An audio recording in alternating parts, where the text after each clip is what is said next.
I've been told that many people ask whether if we do away with giving this discretion to the president, what will happen? Do we have any laws that will replace the Internal Security Act?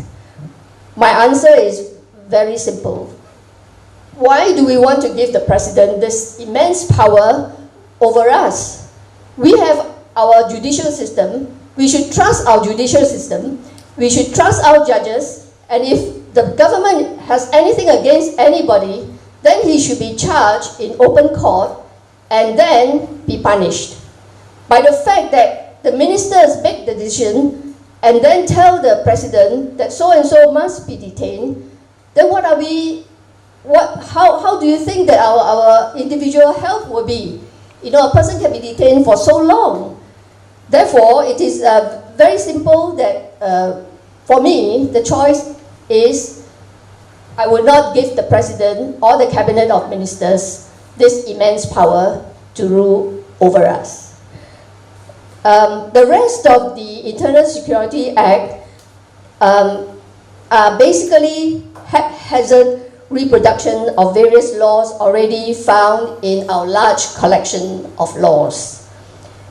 So just a while ago I said that we have other laws that will take care of our national security. First, we have the Penal Code. It is a very old law, 1762, it was passed by the British, but it has been updated very frequently by the PAP government. And we have this Penal Code, Part 4. It's entitled Offences Against the State. It comprises sections 121 to 130A. Everything that pertains to the security of the country is taken care of by the state, by these sections under the Penal Code. So you have a situation where if you try to overthrow a government, you can be arrested and you can be charged in court and be punished by the court. We have also section 126 in this provision, which pertains to doing activities against the interests of a friendly country. Here you see that whoever commits depredation, it means plunder, or make preparations to commit depredation on the territories of any power in alliance or at peace with the government shall be punished with imprisonment for a term which may extend to 10 years. Recently, it was extended to 10 years, but a few years ago, it was 7 years. So the government does pay attention to all these provisions, but why don't they use them when they have to? I'm thinking here that you will remember the Bangladeshis got into trouble in Singapore and they are presently detained. They were supposed to have downloaded from the internet some subversive documents, and they were planning some subversive activities in Bangladesh. If they had used this provision, then there would be an open trial for them. But instead, they were arrested and detained. Of course, subsequently, they charged them under the Terrorism Financial Act. So the next section that I would like to draw your attention to is Part 14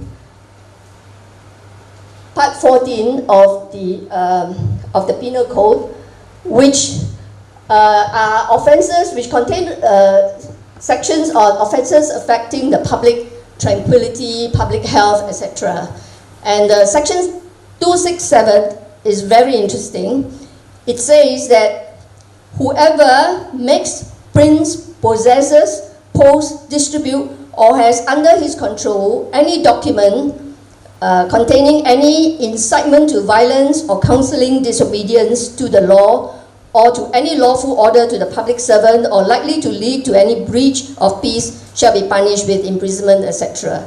Now, here again, I'm also thinking of the Bangladeshis. They had all these so-called subversive documents from the internet. Surely the government could have used this provision rather than the Internal Security Act against them. But if they use the Penal Code against these Bangladeshis, then they will have to be tried in open court. The fact that they use the Internal Security Act, to me, it means that they do not have any evidence against these people. It was just an easy way out, and they think that they should be trusted with national security issues. The other laws that can take care of national security cases are the Sedition Act. You can see here the Sedition Act, that if you publish any seditious documents, you can be charged under this act. And again here, it is open trial. Then you have the Corrosive and Explosive Substances and Offensive Weapons Act. And here, if you are in possession of any bomb-making materials or weapons, you can be charged under this act. So the other acts are the Terrorism Suppression of Financing Act, 2003. This was instituted because of the 9/11 bombing of the Twin Towers.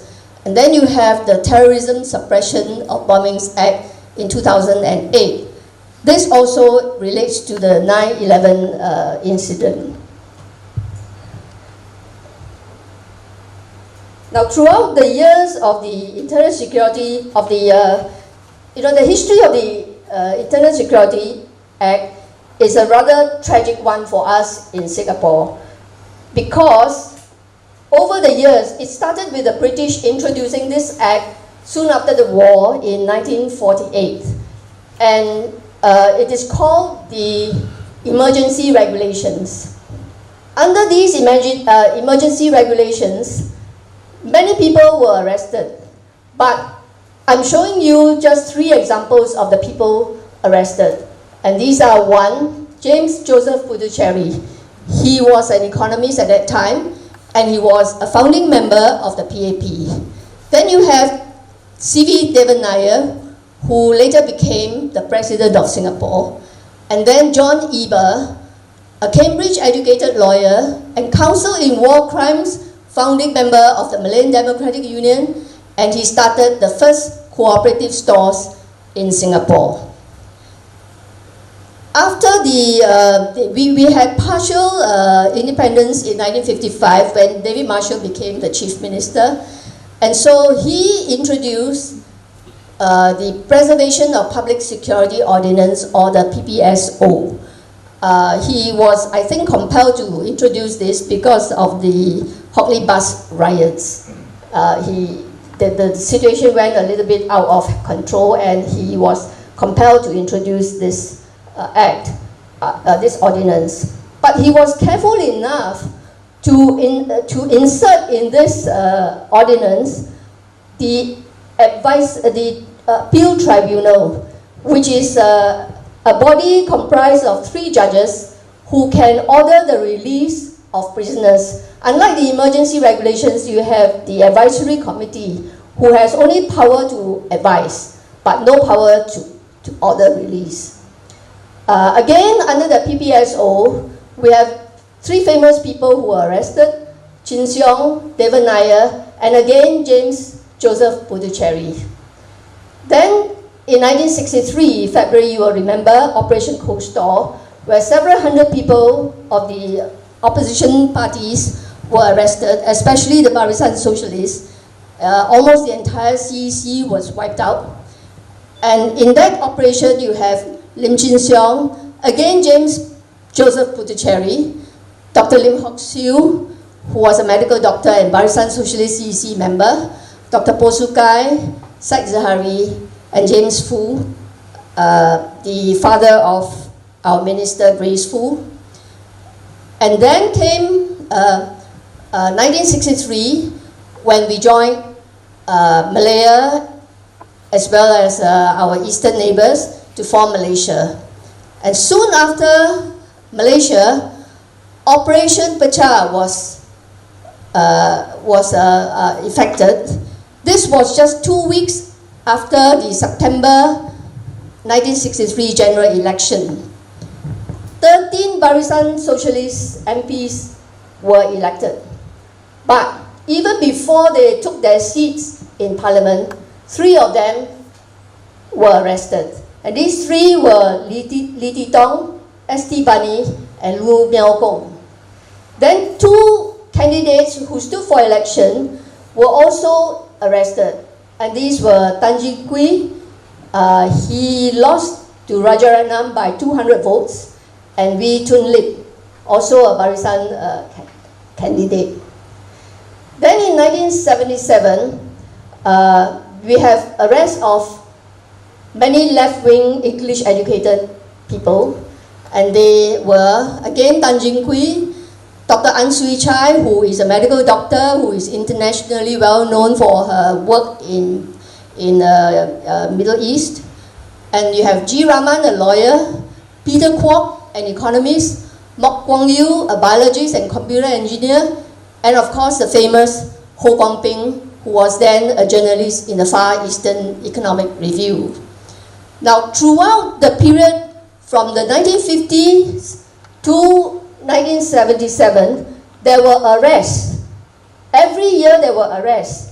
You can get a list of the detainees in this book, which is available here. The whole list of over 1,000 ISA detainees.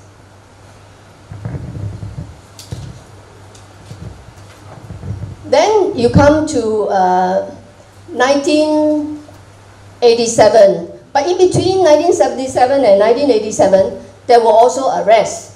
But in 1987, you have 22 people being arrested. And these 22, I'm sure some of you may know some of the people who were arrested, like Chew Keng Chuan, a Harvard graduate businessman, Chia Bun Tai, an engineer, Kenneth Sang, Ng Bee Leng, Vincent Cheng, who is somewhere in the room. And then you come to the bombing of the Twin Towers in 2001, and just before 2001, you have some arrests of some Muslims, and followed by more Muslims being arrested until today. Now James will take care of that. Yeah. So, yeah, these are the 13 Barisan socialists who were elected, and 3 of them were in prison even before they took their seats in parliament because they were arrested. And I just want to conclude with this, with these words from R.L. Eber. R.L. Eber was the father of John Eber. He tried very hard to obtain the release of his son, who was actually a socialist. He got a lawyer to act for John Eber. There was a hearing before the advisory committee, a 1.5 day hearing, and at the end of it, the advisory committee advised the lawyer that they could not do anything for him, although they sympathized with him. And so, he continued to be in detention for 2.5 years. So his father, at the end of it, wrote to the Straits Times, and this is what he said. I firmly believe that unless public opinion is swiftly aroused to the gravity of what is happening and compels a complete overhaul of the whole machinery, the cause of freedom, justice, and common decency in this country will suffer a blow from which it will never recover. These are not idle words. Let those who read take warning. Unfortunately, those who lead didn't take warning. They were the ones who oppressed us, and until today, things have probably gotten worse. And you know the situation today, and my fellow speakers will elaborate on that. Thank you. Hello, boys and girls. Welcome to Band Social Club. Hello, I'm City Boy, and I hope all of you will give me your support by subscribing to Band Social Club. Why? Because Band Social Club is a platform for ordinary folks like us, all of us, so that our voices can be heard. Yeah. We may not be well spoken, but we speak from our hearts. So let us all support YouTube channel Ben Social Club. Thank you.